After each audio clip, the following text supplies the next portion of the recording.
All right, guys, we're going to start a little early. Rich has got a little presentation he wants to give. Take it away, Rich. I wouldn't call it a presentation. It's more of a crazy idea. So for those who don't know, I'm the social coordinator for the club. I'm trying to come up with different ideas, different ways that we could kind of start hanging out. And there's a lot of activity on the airfield.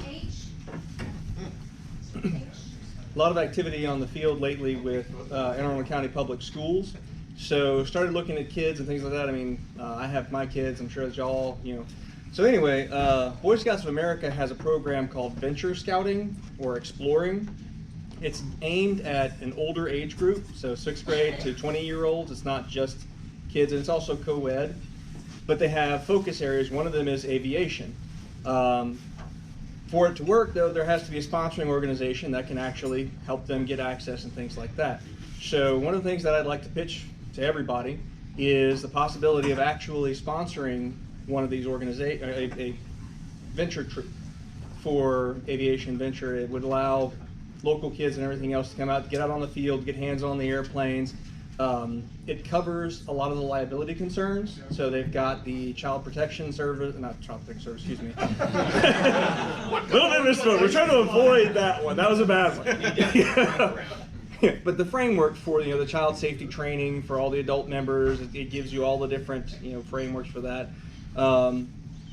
So anyway, I've got a couple of links here. It's going to go out with the slides, so if you wanted to look at it, get some more information. It's a pretty straightforward process. It is AOPA has bought off on it. They also support it. So I mean, all the regulations are in place. It really is just a matter of, is it something that we would be willing to actually support? So we would need volunteers to actually come out and be the leaders to help on the various different events.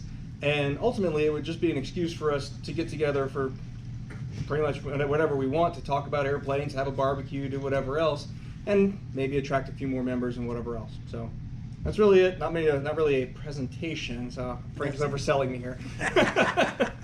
Thanks, Rich. Yep. All right, we're going to go straight into the safety meeting. Before we do that, though, who's first time here for a safety meeting? If you can raise your hand. Okay. For anybody who doesn't know me, why don't you come up, Sue? My name's Frank Turney. Sue is coming up. Sue Hall. We're the co-managers of the operation. We've been trying until we can get out of here and pass it on to some new man. Okay. We also have Bob Carpenter. Where's Bob? Over here. He's our chief pilot who's here. Phil Irving is our assistant chief. And then the rest of the board members, raise your hand. We got Ken, Tim, Dan. Dan, put your hand up. I'm on the board. So Tim is when you want to do cross country, he's like the ops officer. Ken, he is our webmaster and all things guru. He and Tim work together to do that. Dan is our new member person, so all you new members should know him. So who raised your hand that this is your first safety meeting? Could you introduce yourself there in the back? Sure. Thank you. My name is Michael Wikanowski. This is my first time just meeting with the group in general. I'm just here to kind of feel it out, see how I feel about the group. Joining is something I'm interested in. Rich recommended come check it out. So. It's a success story for our outreach there at the building. Great, excellent. Who else had their hand up? Would you introduce yourself, please? I'm Justin Dwight. It's my first meeting. I'm a new member, just joined in the last couple months. Do you have your pilot license? I do, yes. I have my private. So you're just, going to join the club and fly? Yes. Good. Who else over here? Yes, sir. Yeah. Dan Burwell, new member, first meeting, already a pilot, commercial instrument guy. Well, welcome. Thank you. Who else over here? Aaron? Jonathan, what are you doing? You just joined today. You just I came in October, but then I didn't come back. This is your first meeting. Hi, I'm Jay. I'm private on the fixed wing side, commercial instrument on the rotor wing side, trying to add on to the private rating on the fixed wing side to open some more options. Good. Who else? There's some new people here. I don't recognize your faces. Go ahead. New member, first meeting, private, single engine land, single engine seat. Great. Thank you. Welcome. Who else? Your instructor had to point you out. Had to push it out. Mark Stein, private, just checked out 150, so. Oh, good for you. The greatest plane ever made. He's prejudiced, just so you know. So- You see, I was pretty laughing when he said that. Yeah. Okay, anybody else that we're missing? Some of you are hiding. Okay. Thank you for doing that. We're gonna start doing that because, we're getting more and more new members. So when you see a new member, please go up and welcome them to the club. All right. I didn't get any recent accomplishments. Instructors, anybody know? Do we have any solos since last quarter? Any new ratings since last quarter? Have you done anything since the last quarter? Dan got his multi? Yeah, Dan. Hey.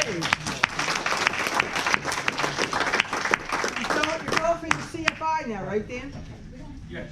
Okay. He's going for a CFI because the multi does nothing to help the club. Well, you can fix that for me. Unless Dan buys a multi-engine aircraft and we lease it back from him. Anybody else? No, we haven't had any other. I'm trying to think. It's winter time, Frank. It is winter time.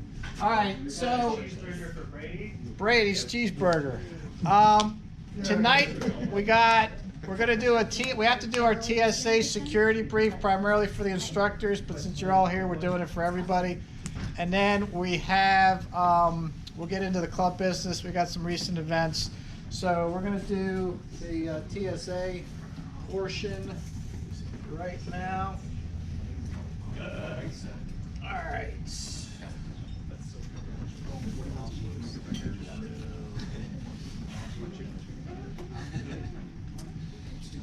All right. Current flight school security awareness training. Alexis Smolak, the air marshal, usually does this. She's out of town, so you're stuck with me. We'll go pretty quick through this. It breaks down to 4 different things. Reviewing information regarding any new security measures and procedures implemented by the flight school or the airport. Everybody knows we have a secure airport. You need the gate codes to get in. New members, you probably got all that. All of the airplanes still have the throttle locks. The Cessnas have the throttle locks except the 150. We will get a throttle lock for that. The Pipers do not have the locks on them. One of the things which we've noticed is technically we're supposed to lock everything. If you are locking the doors on the Pipers, you can't lock the Arrow because it doesn't have a lock, so don't worry about it. I did that. You did that? Rick Niles did that. The Warrior does have a lock, so if the door is not opening, go ahead and try the key. From the airport, everything's pretty much status quo. They had an issue with the door for the cars to get in, but I don't think we have too many people who are using that in the club. Let's see what we got next. Be aware of the surroundings. Look out. If you see something strange, call. If you see somebody with guns, call 911. We do have the advantage that we do have police officers usually on the field almost 24/7, and they have engaged people. If big thing, and Alexis will tell you, if you're coming in the gate and you don't know the guy's coming up behind you, you got to tell him, I got to shut the gate, and you got to come in. If make sure he's got the code. It's funny because Alexis has done that to many people. She won't let them in the gate if you don't have the code. Let's see. As you're coming in, if you see problems with the fencing, you see problems with a broken door, you see an airplane's got a door hanging open, do something about it. Don't just ignore it. We don't have uniforms for our people, but if you're at the airport enough, you start to sense the people that belong there and versus the people who don't belong there. For the new members, we did have an incident where we had a guy that got on the field and approached one of our members at the gas tank. He had a history of going and trying to get access to aircraft, and actually was arrested. I forget which state. Alexis would know, but because her people arrested him. Let's see. We have the plane. You know, a lot of this is for the new members too. You know, the keys are in the book. Book's always kept in the clubhouse. We have the code. It's locked in there. Make sure the keys and the books get back into the clubhouse. We had incidents in the past where they were left in the plane with the key. That's something we don't want to see. The other problem we have to realize is that they do the safety inspections. So periodically the TSA can show up and walk around and take a look at stuff, and if they find something that's not good, they're going to tell the airport or they're going to tell us, and we're going to have to deal with it, which I would rather not do. Let's see. Alien students regards the instructors, if we're teaching aliens. I don't think we're teaching any aliens. Anybody? Bob, do we have any aliens in the club? We've had them in the past. Mike Allen was the last to teach UK citizen. Yeah, I taught somebody years and years ago. All right, any security incidents at the flight school? I don't think we've had any incidents this quarter concerning security. The keys have always been put back. We haven't had any issues. If I'm wrong, somebody feel free to shout out and tell me otherwise. Vicky. My hours are kind of weird, but I have more than once come and found the door to the upstairs office unlocked. Okay. So Vicky's made the notice that sometimes the door is unlocked. Generally, if you're not going to be there, keep the doors locked. Sue usually unlocks the door when she's in there so people can come in and out, but when she leaves, she locks the door. So if the door is unlocked, if any question, lock the door, because anybody who can get access to the club has the code to get into it. If not, they know somebody they can call to get the code to get into it. So don't worry about locking people out. Anything else anybody can think of other than that? Let's see. Oh, this is from months ago. Instructors, make sure you monitor the students, especially the new ones, especially on the keys, as well as check and make sure the plane's all tied up and whatnot. What happened there? A couple of nationwide incidents we'll go through. They're pretty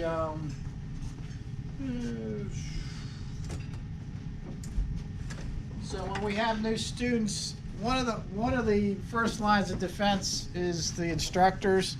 So if we have new students that come and they're assigned to an instructor, the instructor's got to do, for the people who aren't instructors, we have to prove that they can get instruction. So that's why we use the passport, birth certificates, all this other stuff that we need to hold on to, make copies of, or endorse their logbooks.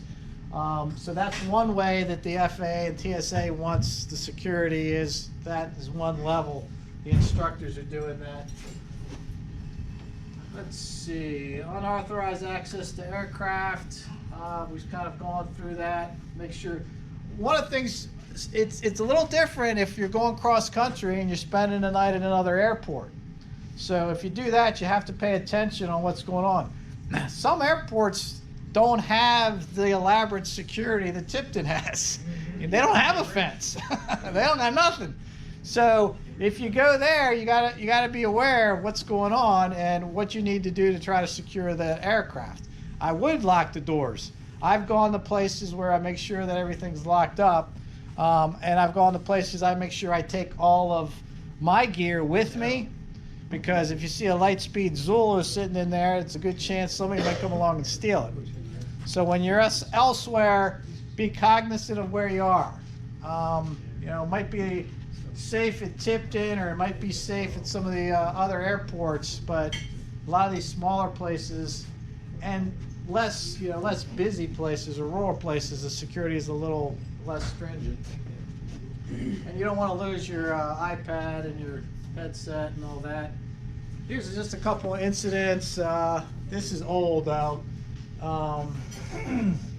Citation jet was stolen down in the southeast. I don't know how that happens. Then everybody remember the 14-year-old who stole the I told you the Cessna 152s were great airplanes. People want to steal them. Did he steal a Cirrus? No. He stole a Cessna 152. And then this is probably from our club. An intoxicated man stole a plane. Non-standard. I thought it was Mike Sandel. There was a guy in Frederick that stole 172 a couple of years back. Yep, there's a Frederick guy stole there. And, it's not that we had the issue. A couple years ago, there was the one guy that took out the jet for a joyride. That was in SeaTac. And he ended up killing himself. Yeah. Well, there was that issue with the twin in California, where the girl got in and ran up into the FBO. Yeah. So make sure, it's easy enough if you have the key with you, you won't run into these problems. We have the reporting anything you see. We have the GA line as well. GA, I think it's GA Secure. When you call, that thing's manned 24/7. So if you see something and you call it, they do respond. All right. SFRA violations. We haven't had, I don't think we've had one in the club for quite a long time. Don't raise your hand if you've done it. The new members who aren't familiar with the SFRA, you will become very familiar with the SFRA. Actually, I was flying today with Phil, and we heard a guy coming into Tipton who clearly was not from this area, because he wanted to know if he could what code should he use if he just wanted to do pattern work, and can he just do some pattern work, and so they had to explain everything to him. Let's see. We haven't had any FRZ violations. Any new TS guidelines or recommendations? Limit access to the aircraft. We know who you are. We don't use photo identification. I don't think we're at that point where we need to do that. Most of us who are there know who the members are and who the members are not. If you want to check somebody out, go for it. Ask them who they are. If you get into a situation where there's somebody on the field and there's suspicious and you're not comfortable doing that, just talk to the FBO guys, the ops guys. They're happy to come over and see what's going on. That's what their job is. So don't be afraid of getting them involved. We've talked about the keys, student access to aircraft keys. We don't have the issue of unescorted. We're not that type of place. Brand new pilots generally are escorted by their instructors out there until they're comfortable with them, and then they'll be doing their own thing. Actually, Bob's went over at Delaware. They had the issue where somebody stole all the keys to the aircraft. All of their aircraft. That was last year, I believe. Yes, it was the year before. The year before. So that was. And so then they instituted chains and locks around all of the propellers. Yeah, so that was probably an inside job, but so just use common sense. So for any of the instructors, who are here, let me know. Shoot me an email, and I'll shoot you back a copy of the certificate that we all need to do. And let's go on. Mark. Yes.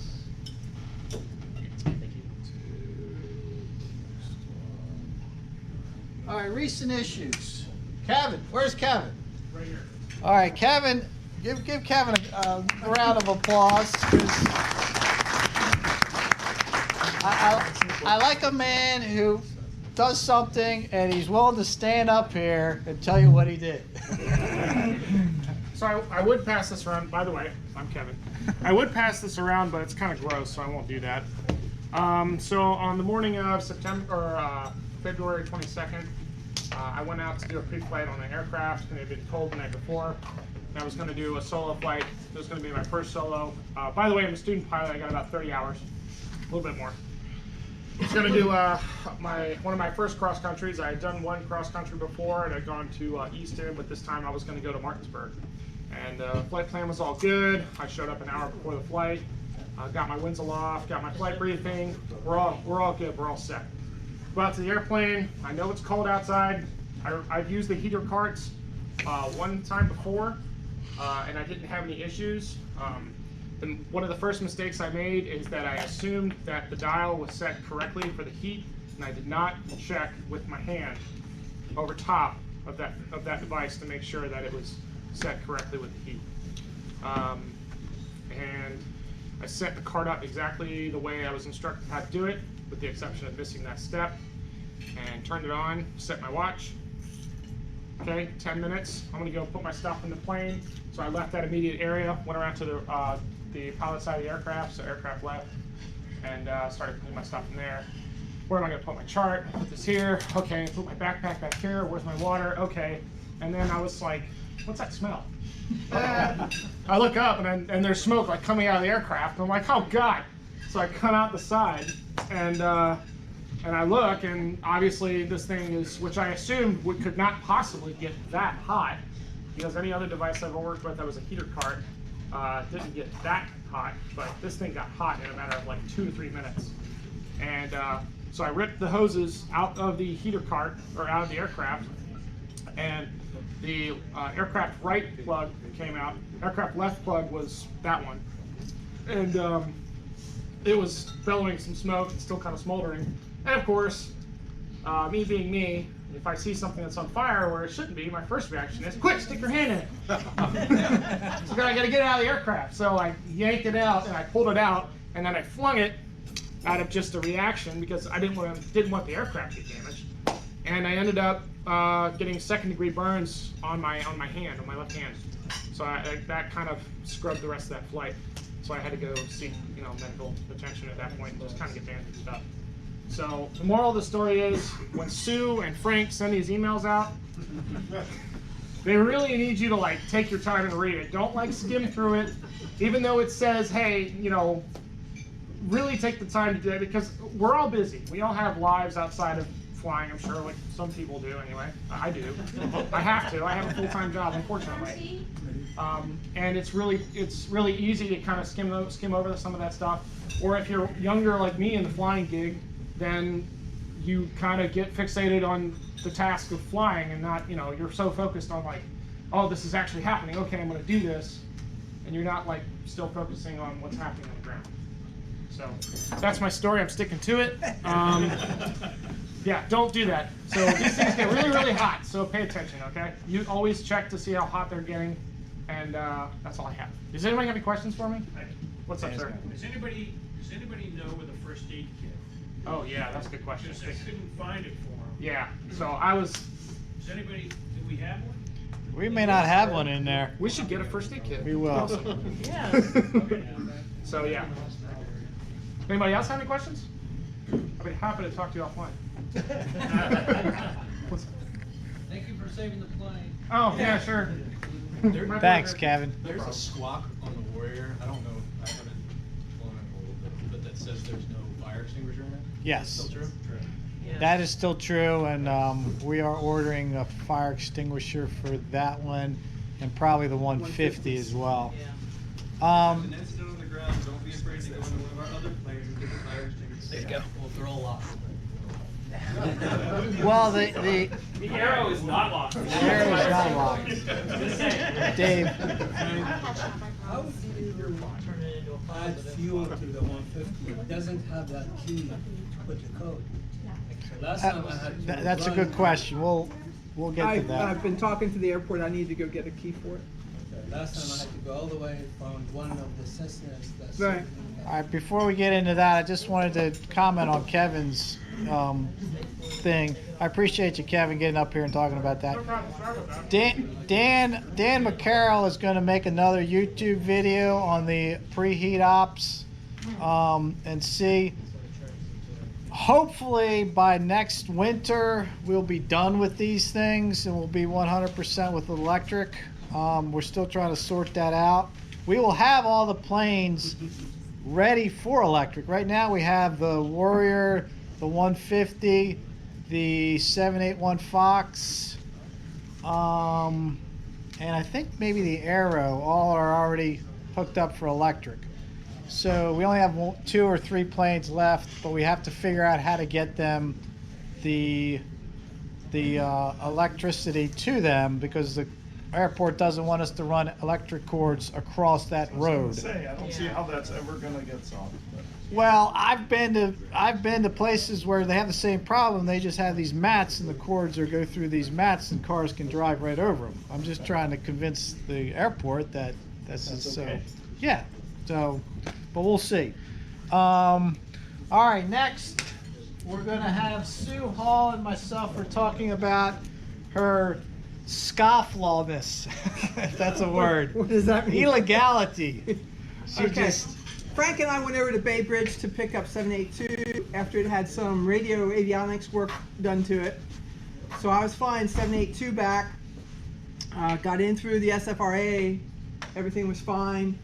Got past Lee Airport, and I noticed the Garmin was kind of flickering and trying to reinitialize. And I'm like, well, what's wrong with the Garmin? So I was focusing on that. And I realized that there was something wrong, so I squawked 7600.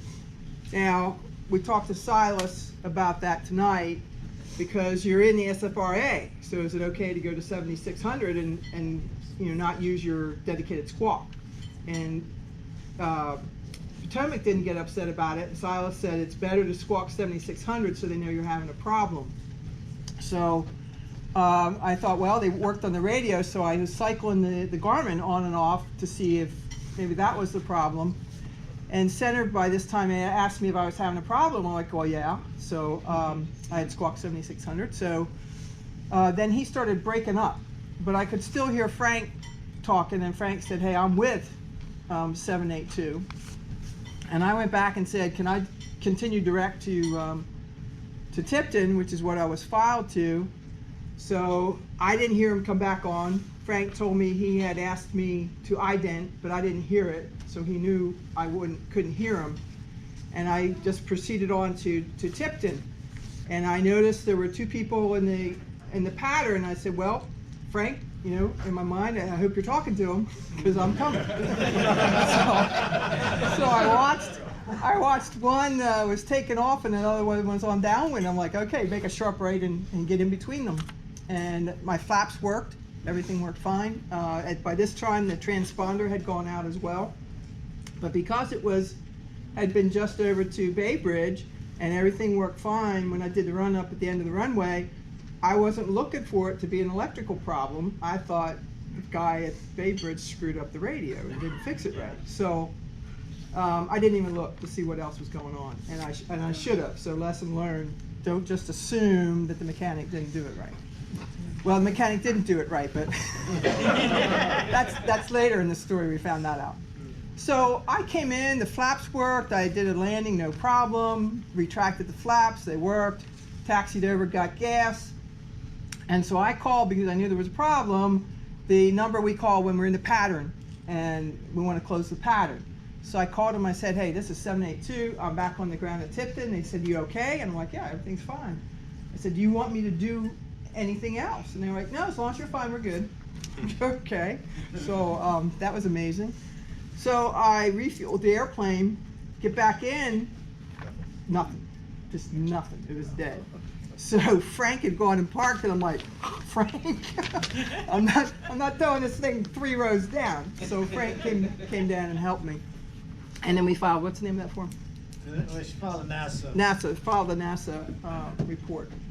But then we found out that the rotor voltage voltage regulator cap had come off. So obviously that hadn't been put on. So that's where the maintenance was not good.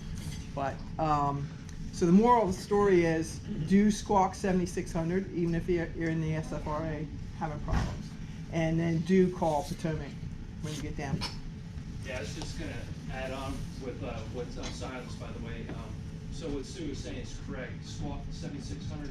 Is everyone here lost comm in the SFRA? For those who have not, what they'll do is the controller, he'll see the flash, he'll see the 7600. He'll actually reach out. Hopefully, sometimes like I was talking over here, if we're in the SFRA and we're heading out, what the controller asked is, hey, do you guys have a problem? Are you able to get on the ground? Yes. Ident? No. Don't do anything. So they'll actually talk to you, and you'll actually communicate with them through the transponder. Then once we got on the ground, call Potomac, let them know what happened, we're safe on the ground. And then the trick was to get back into the SFRA. Yes. We actually went through that process, did the normal procedure, filed, got airborne, we're inside the SFRA. We had the issue again, landed, called them up, said, hey, this is what we had, no, we turned it over to me. So 7600 is your friend. If you don't squawk it, they'll never know. So just think about this: if you have two aircraft, another aircraft coming towards you, say for midair, if they know that you can't hear or talk, you may not be able to hear. Like in this case, Sue, they'll actually talk to their other aircraft and give them vectors away, even though it's sea and voice for all of the responsibility. So just a caveat with Sue and Frank. Thank you, Silas. So Silas is an FAA guy. So Potomac said there was not an issue, but you went ahead and filed a NASA report? Is that just Yeah, my safety officer told me to do that. Was that if Potomac told you there's no problem, would you get in trouble My- if you my- didn't file a NASA? Go ahead. Silas. Silas. It's good safety insurance for you in case something ever does come up. Yeah, just if it helps, just for the NASA form, that's a voluntary disclosure of, hey, if something were to happen. However, NASA, if any of us here want to go into the database to look at certain things, you're actually reporting something. NASA's going to look at and say, hey, FAA, this is an issue that we have. For example, I've sent in many NASA forms. For example, how many folks here? Somebody say, hey, I'm on base flight to runway 28 in Smoketown Airport, which is up in Pennsylvania. That's an issue. When I hear that, my heart rate goes up a little bit. So I actually turn in a NASA form and say, hey, we have an issue here. Everyone can do that. That's what it's for. It's not just a get out of jail free type thing. It's actually to make the NASA more safer. Yeah, and I mean, I've done enforcement act, defense for pilots, and the NASA thing.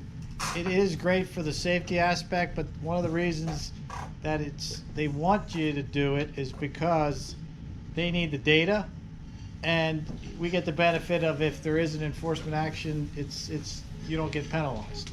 So my recommendation is whenever there's a question, file a NASA report.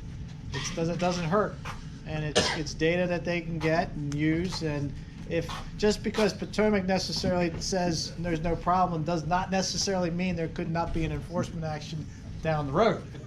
They're not the ones that actually ultimately make that decision necessarily.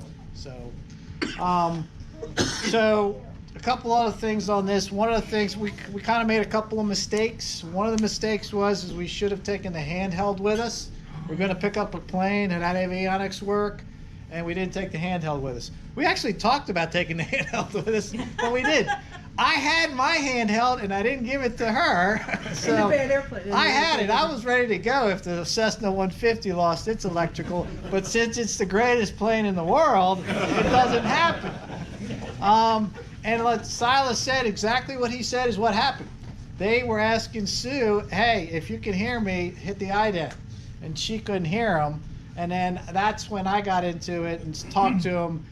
Yes, I had an ethical, question. Do I tell them that she's with me, or do I say that she's a suspicious plane that should be shot out of the sky?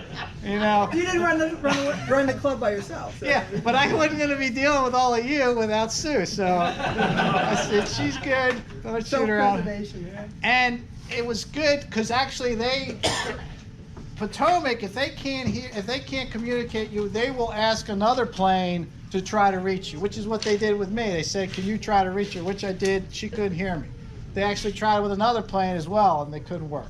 So it helps, because if you have the handheld, you may not be able to reach Potomac, but you will reach a plane that's close that is talking to Potomac, and then they'll relay that information. Vicky. I actually have done a couple flights where I've used the handheld. It's important to remember that you have to hold it upright. Oh, good point. And be sure where you need to speak at it. Oh. I've never had any trouble talking to Potomac though. Okay. So Vicky says she has not had any problems talking to Potomac with the handheld, so that's good. That's good. As long as the batteries work. Yeah, that's true too.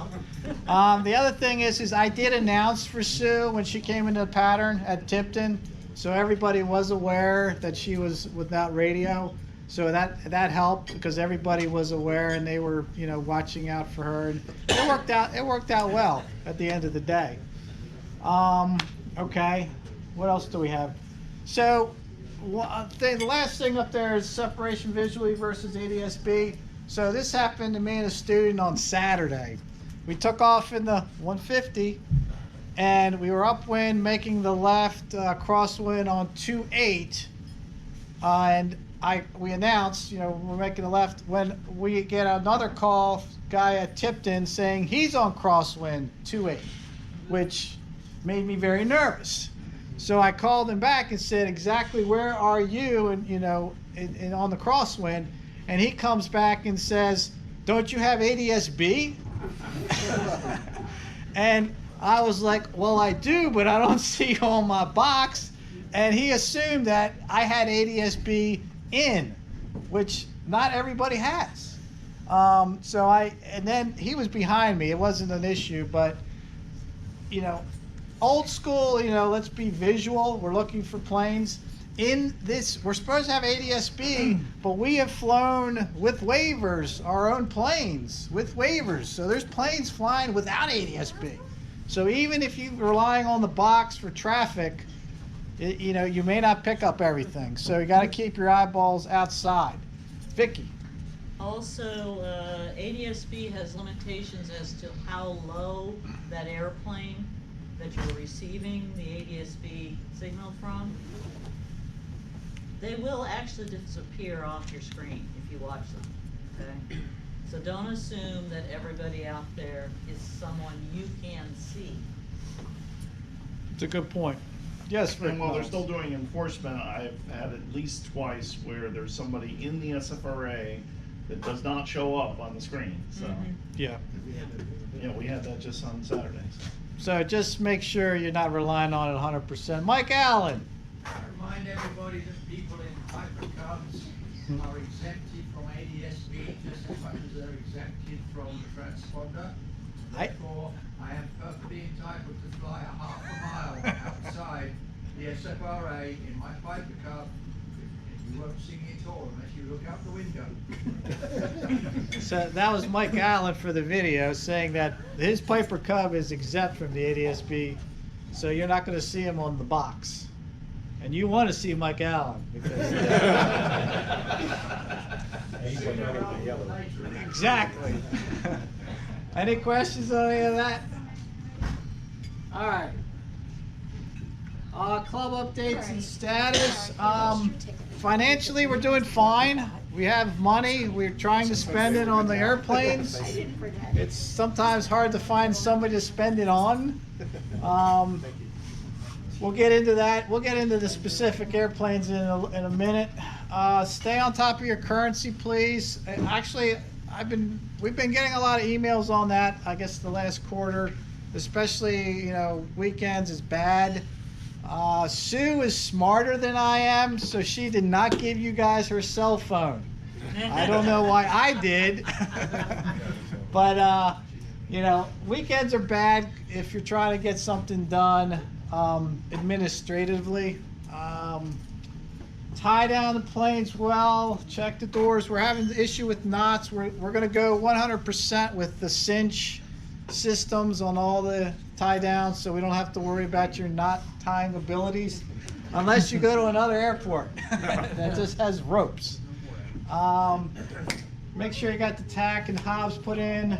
Check squawks. I know you're surprised that there would be squawks on these well-maintained aircraft, but you should check the squawk, especially the 150. Do you have anything on this, Sue? It's not the airplanes, but I've noticed this month something changed in Flight Schedule Pro, and it's not hitting your credit cards correctly for your dues. If it can't find your credit card, now it's making you inactive for being past due on the dues. So please, everybody tonight, go home and check and make sure you are still active. And if you are inactive, send me an email. I will make you active again, and then you'll have to go in and make sure your credit card is reading right. I went in and checked for somebody tonight who emailed me, and she had 2 credit cards, but neither one of them had primary, and it's looking for your primary credit card. She had 2 listed. So it didn't hit either one, and then she went inactive. She goes, hey, will you make me active again? So check on under your profile. It'll show if you're active or inactive. Okay, thank you. Any questions? John. Speaking of Flight Schedule Pro, when you book a reservation, there's a comment field. Please put comments in there, what you're doing, a little bit about where you're going, who your instructor is. It's really helpful to have some context in case we're looking at those reservations and need to make little adjustments. And also, if you book an airplane, please use the airplane. Got to keep the aircraft utilization up as high as possible. What John said was in the comments section, and then thank you, John, because that's something I preach to everybody, is I want comments in there. One, if it's not Vicky or Phil or Rick or Mike, I don't know who your instructor is. So if there's something coming down that we need to make an adjustment, I don't know who to talk to. So who your instructor is and just what that lesson's going to be. Cross country to someplace or go out to deal and do some air work, whatever. Just give us a little bit more information on that. Thank you. And that it also helps us in the event that if we have a plane that's at Bay Bridge or Cambridge or somewhere or Frederick and we need to go pick it up, we can look at the schedule and see who's flying. If we know what you're doing, if you're going out to Carroll County, you're going out to Frederick anyway, we can then say, hey, we want you to take somebody and drop them off. It makes it a lot easier to coordinate, some of this stuff in terms of ferrying airplanes. So that it is a big thing. Dan? The other thing I'd suggest, and this is, I've had the pleasure of meeting Eric Blue, is when 82 broke with the alternator out of Frederick last year, February this time, I was able to go into the schedule, and because we have phone numbers, I called them up and I said, hey, I'm taking an Uber back from Frederick, you're probably not going to want to fly a plane today. So that's actually just a great not because I did it, but let the folks know, because some people drive an hour to get to the airport, and if you know the plane's broken at Frederick, or you're delayed because of weather or something, you can go into flight schedule and you can hover over it and you get the phone. Okay, so Dan was saying if the plane breaks and you can let the next person know, basically, and go into FSP, and you can find out that person's phone number by hovering over the reservation, and just give them a heads up that something's wrong with the plane and they won't be able to fly. All right. Winter's not coming in as here. Well, it never really got here that bad, but one of the changes is the practice of getting on the ladder with the spray bottle and getting the frost off is no longer acceptable at the airport unless you take the plane down to the wash basin, which is down near the helicopters, which none of us are going to do. Because how are you going to get that plane all the way down there? You got to push it because we don't want you starting it, and with a cold engine. So what you can do is you can spray the rags that we now have at the club, and you can use the rags. Basically, we don't need any of that liquid falling down onto the ground. So if you keep it on the rag and just wipe off that frost that way, that's acceptable. We just don't want people spraying and stuff dripping onto the ground because the airport's not happy about it. I've got about 50 white rags, and they're to the left as you walk in the door. So use those rags. I put about 10, 12 out at a time. Use those. Hopefully we won't have any issue with this in the next week or two, but who knows? Where do we put the rags when we're done with them? We reuse them or get rid of them? We're reusing them. Alright, so where do we I put need them? to get a bucket for that. Thanks for reminding me. Yeah. Yeah, we should just reuse them until they, Fall apart. Yeah, until they fall apart, then we'll throw them away.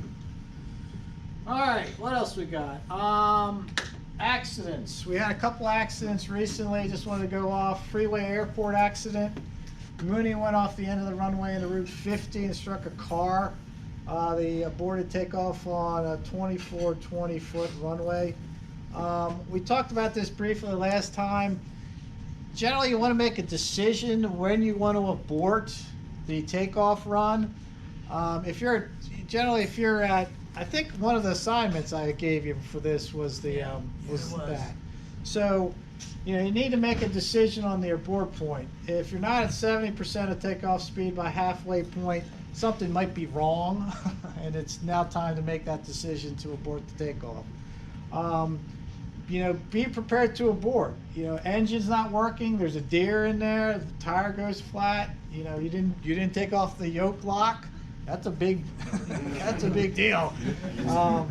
So this is something you need to think about.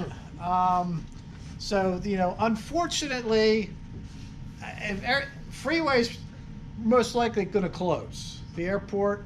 It doesn't help though. Trying to keep airports open when we have these, any accident. I got into it with somebody on Facebook about, it's crazy that freeway is having planes take off. It could kill people on Route 50. Why would they build an airport next to Route 50? I'm like, I'm pretty sure the airport was there first. So.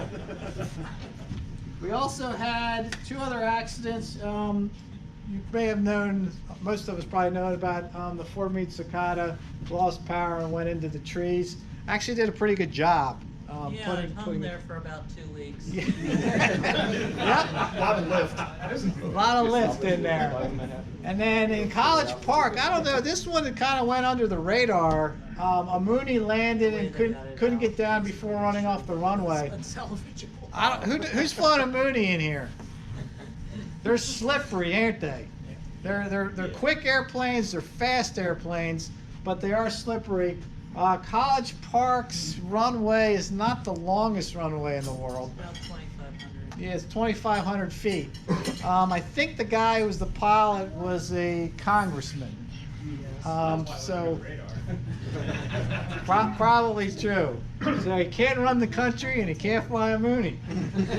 Frank, Yes, sir. I forgot about that other aircraft that went down to Lanham that took off in College Park, IFR. It just crashed. Yeah. What, that was like what, a month ago? I haven't read that one It went yet. down pretty quick after takeoff. Yeah, it was like a mile and a half from College Park. In December? Yeah. Do you know any more about that, Vicki? Basically it was low IFR. The pilot took off, got up to around 700 feet and lost control of the aircraft, or the aircraft failed, we don't know, and it more or less came straight down. But he got into clouds pretty quick and maybe got disoriented. Yeah, It hit a house I used to live in. How about that? Really? So I mean, He was aiming for it. so for the people on the video, Fletcher brought up the IFR accident, and Vicky explained how it. So what was? Do you know what the ceilings were, Vicky? It was low IFR, I don't remember. It's like 300 or 400 feet, I think. Single engine. Yeah. So IFR pilots out there, you got to ask yourself: single engine aircraft, 300-foot ceiling, is that a safe thing to do? That's a personal decision, unless you're flying an aircraft that I own or have. Then you're not flying that at 300. Or it's 150. Or it's the 150 because I don't think he got above 800 feet. I mean, here's my personal thing with IFR, and this is just mine. I have to assume that my engine's sometimes going to go out.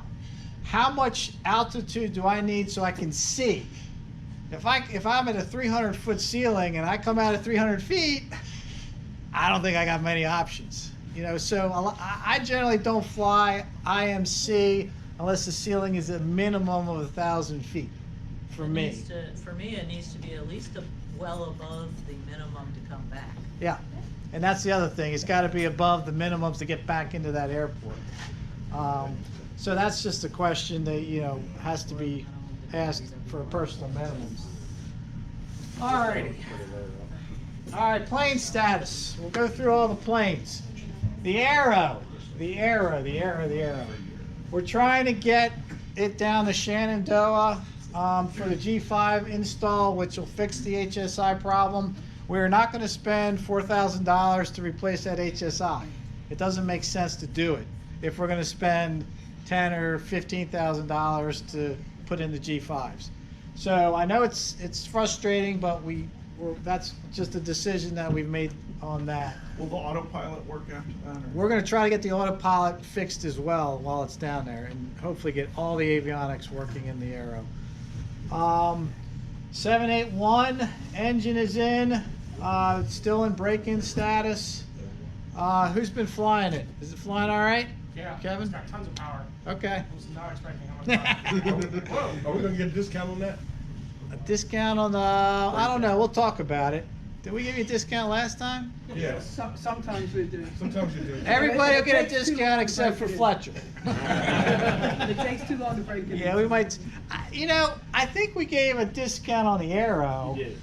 So we're sold We'll out. talk about the 172s because they go quick. 3 Fox Mike. Did we do 3 Fox? Yeah. All right, we might have set a precedent then. We'll take a look at that. 782 Fox Mike. Hopefully, we'll go back to Bay Bridge and have the jack replaced that is not the right size. The number 2 radio is having issues. We think it's the radio. We had the board meeting tonight. We're going to propose getting rid of all the King radios and replacing them with new radios, just because they're driving us batty, and they're just a pain. So that would be, I think, what we want to do with those. 83 is flying well so far. Knock on wood, or something.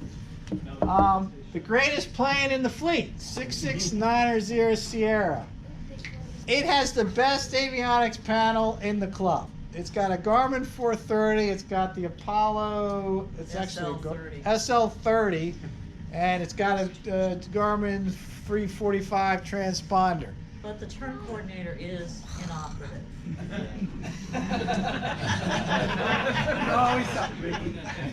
You just don't turn.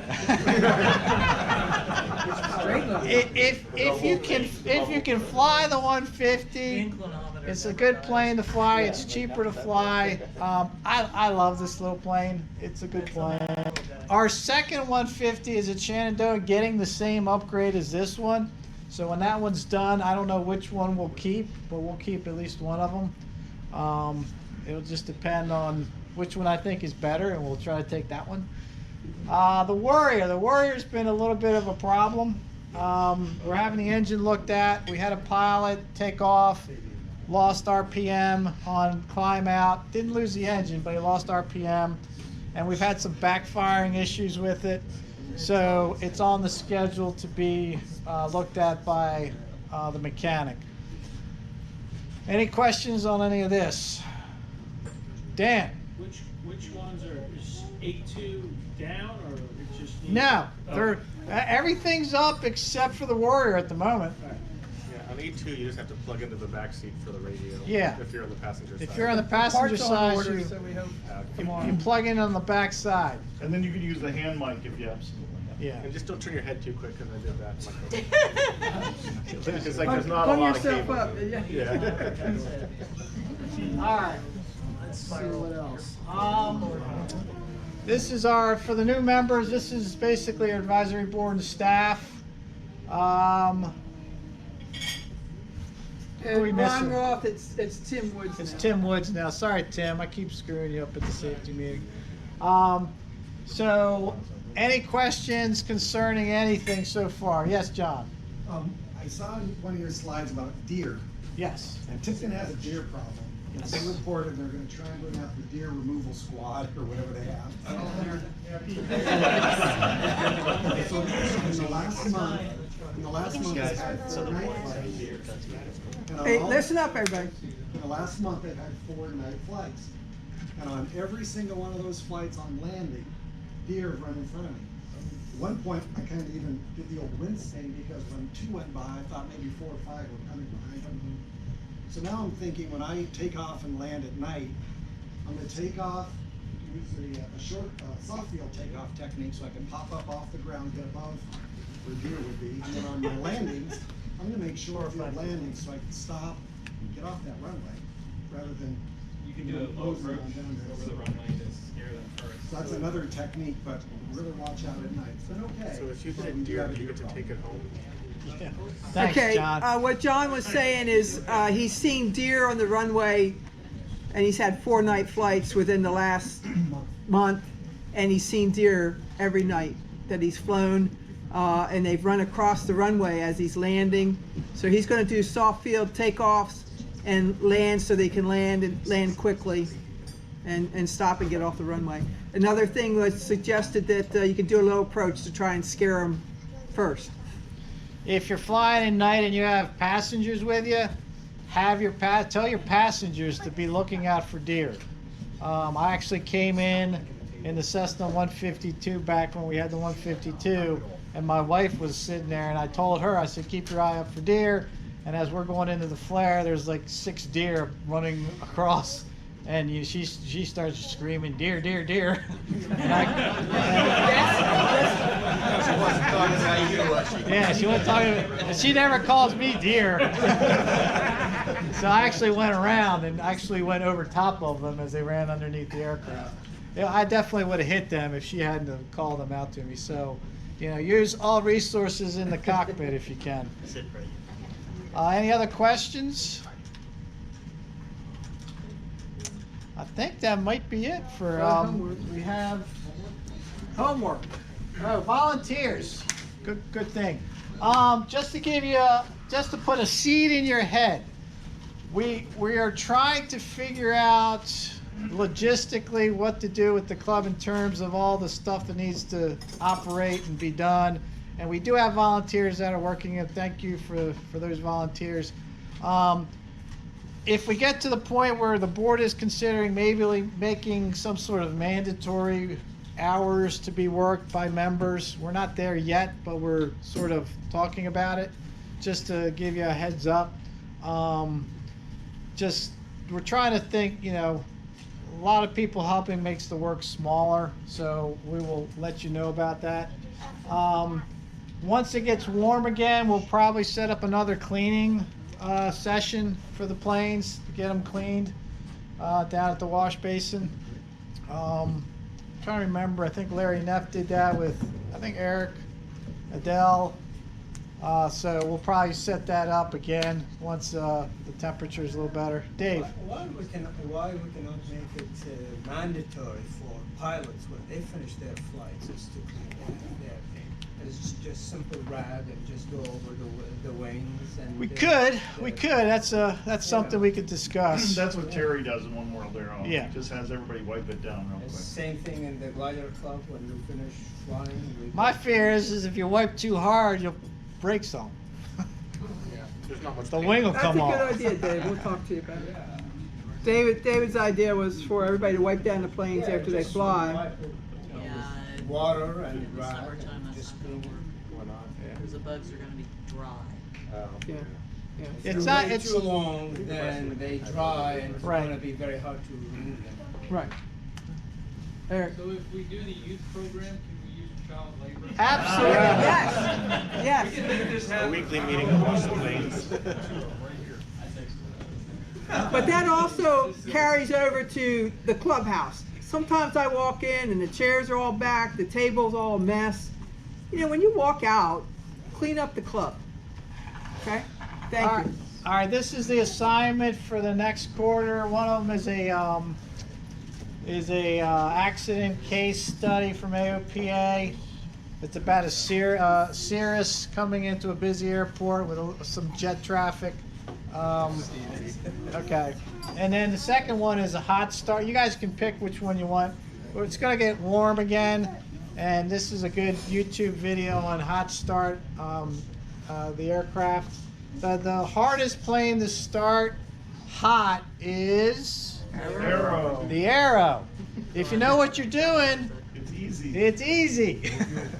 But if you don't know what you're doing, it's hard. I will tell you this, I'm almost 100% that the official checklist is wrong on the hot start. It is. So if you're new to the Arrow, when you get checked out, make sure you pay attention to the instructor showing you how to do the hot start. Because if you don't, and you go a month or two, and then you got to do a hot start, and you look at the checklist in the POH, you will not get that plane started because of the it's Too much fuel. Too much fuel. By the way, what happened to the new checklist that we had for about 2 weeks? That's a good question. The checklist, the question is, what happened to the checklist that we had for about 2 weeks? And I think somebody stuck them in their flight bag by mistake, I'm sure, and we no longer have them. Can we chain them to the planes, get new ones?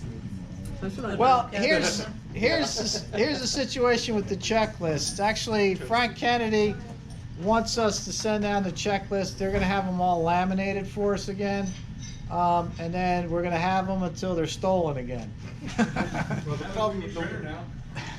My suggestion, and I've always said this to everybody, is you should make your own checklist anyway. You should have your own checklist for the aircraft. I like it just because I make notes on my checklist. I do the same thing. That I have is notes. stuff there. Like when I made the checklist for the Arrow, I scratched out what was wrong and put in what was right. Put the right speeds in it. Exactly. So I think it's a little crazy to rely that there's going to be a checklist in the plane that I can use, because some of the checklists we have are horrible shape. So we will have checklists made because we do want nice checklists in the aircraft, but I would strongly suggest you get your own checklists that are yours that you can have. That's just my opinion. Mine as well. I have my own checklist for every plane I fly. Yeah. All right. Questions? Did you put that slide back up? Sure. Slide back up. But it will be listed in FSP, right? Yes. We'll put this. Ken, you taped it Well, today, right? Yeah. So you'll get it up. I'll have it up by Monday, 'cause I'm getting back from the last Vancouver on one was. Saturday or Sunday. No, There it you go. wasn't. I checked yesterday and it wasn't. But I Really? took a picture. What's All not right. on FSP? We didn't have the current. Everybody got this? Yeah, I got it in FSP. Yeah, I thought it was up on SSP. Rick said he got it up. Yeah, that's the only reason I knew what to do. All right, upcoming safety, we got June 3rd and September 2nd. So it should be December Put it up. 2nd then too. Put it on your calendars.